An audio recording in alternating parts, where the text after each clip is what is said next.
उपाध्याय का क्या कुछ कहना है, आइए आप सुन लीजिए। मुझे अभी जानकारी नहीं है, लेकिन यह जरूर है कि यहाँ पूरे बाहर से लोग आते हैं, अलग अलग देशों से भी लोग आते हैं।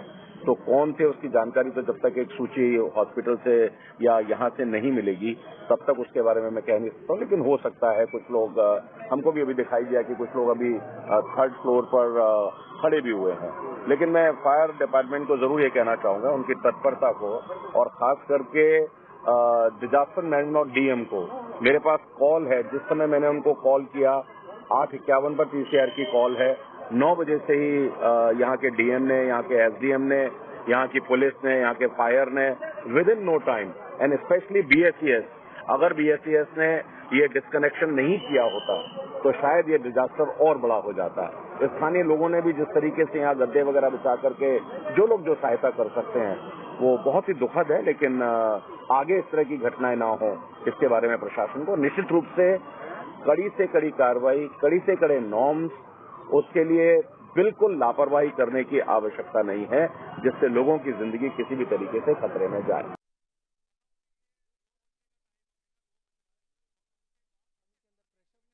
9 लोग मरे, कोई रिपोर्ट नहीं आई। अब ये 20-21 लोग यहाँ पे जल के मरे हैं। सरकार को क्या कहना चाहिए? सरकार को कहना चाहिए हमारी फायर ब्रिगेड लेट पहुंची, हमें इस बात का दुख है, हमारी प्रिपरेशन नहीं थी, हमें इस बात का दुख है। मगर सरकार क्या कह रही है? सरकार ने अपनी टूल किट एक्टिव कर दी है। जो लोग बेचारे मजबूरी में यहाँ पे बाहर से आए हैं, अफ्रीका और अन्य देशों से आए हैं, और मजबूरी में बेचारे छोटे छोटे मकानों में, होटलों में रह के अपने रिश्तेदार का इलाज करा रहे हैं, आप उन्हीं पे दोष डाल रहे हैं कि साहब इस होटल के अंदर ये दिक्कत थी, इस आदमी के अंदर ये दिक्कत थी। अरे सरकार को अपनी जिम्मेदारी तय करनी चाहिए। इन गरीब लोगों की दिक्कत मत बताइए। ये वो लोग हैं जिन्होंने खुद गद्दे बिछाए। फायर ब्रिगेड के आने से पहले इन लोगों ने गद्दे बिछा के उन लोगों को बचाया है। ये आपसी एका है। इसके अंदर सरकार जो है जिम्मेदार अफसरों की जिम्मेदारी तय करे और ठोस कार्रवाई करे तो इस तरीके के हादसे रुक सकते हैं। मंत्री आशीष सूद का कहना है कि हम इसकी जांच कराएंगे, उसके बाद देखा जाएगा कौन जिम्मेदार। मंत्री आशीष सूद से मैं जानना चाहता हूं, पालम में 18 फरवरी को आग लगी थी, जून शुरू हो गया, कब आएगी रिपोर्ट तुम्हारी? विवेक विहार की कब आएगी रिपोर्ट? रिपोर्ट तो आ नहीं रही है। मैं 2-3 मिनट बाद कई मामलों पे सवाल खड़े करती रही हमने कि जो आपने आज के मामले का जिक्र किया, क्या आपको कमी लगती है कि क्या ऐसा? देखिए, फायर ब्रिगेड का रिस्पांस टाइम बहुत खराब है। सब जगह से यही रिपोर्ट आती है कि आग लगने की सूचना के बाद 45 मिनट से 1.5 घंटा फायर ब्रिगेड को लगता है। 1.5 घंटे में आई है। देखिए, अब आप देखिए 1.5 घंटे में आई है।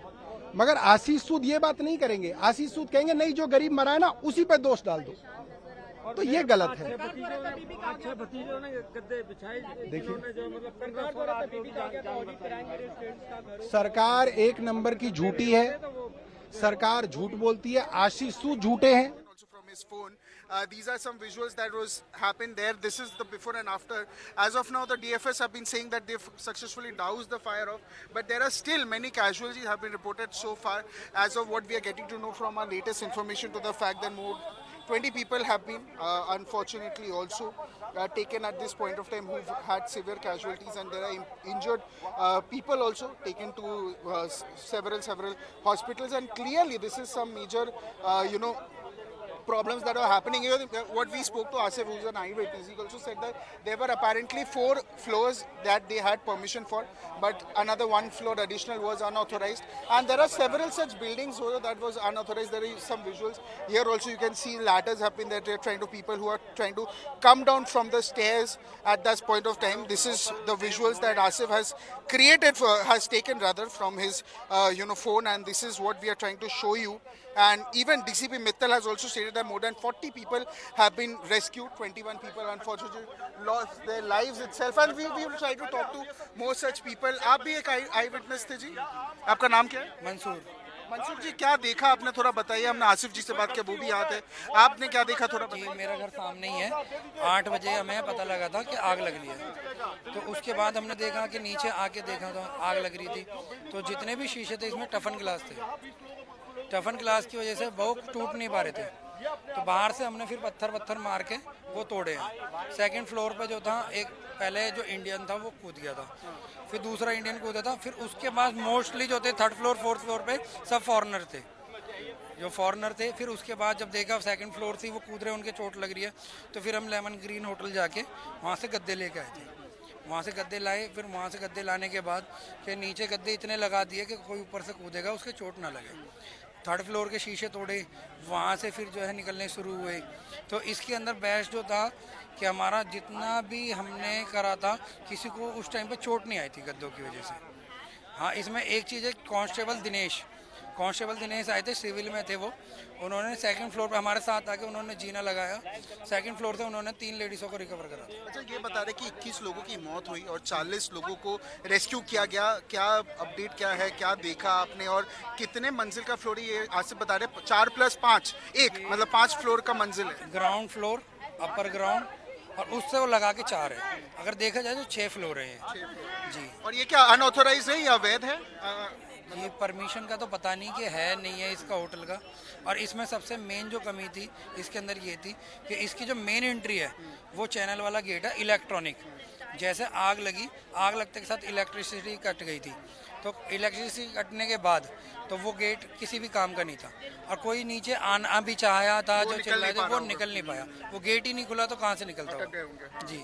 अच्छा, एक और चीज़ मेरे को पूछना था, जैसे आप लोग जब पहुँचे तब क्या दिल्ली फायर सर्विस, जो दिल्ली फायर स्क्वाड, कब तक पहुँचे वो? हम 8 बजे के आसपास जो है हम नीचे आए थे, जो हमने ये सब स्टार्ट करा था। 9 बजे के बाद ये सब आए हैं।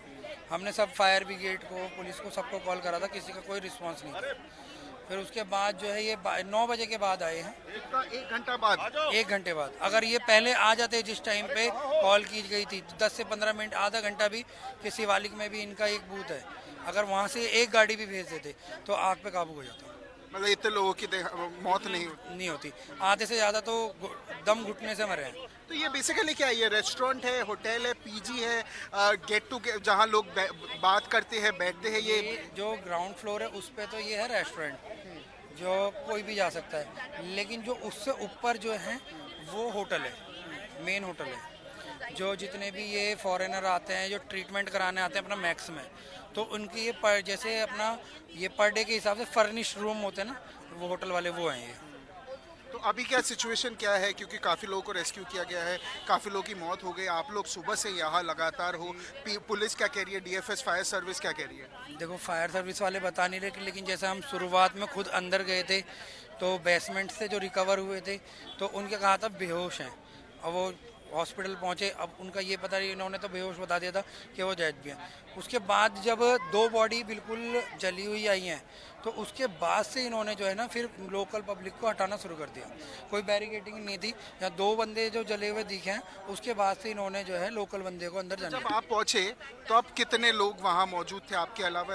एक तो आसिफ थे, आप थे, और आपके अलावा और कितने? कम से कम 100-200 बंदे होंगे। 100-200 बंदे। और उन्होंने ही हेल्प किया, जैसे आपने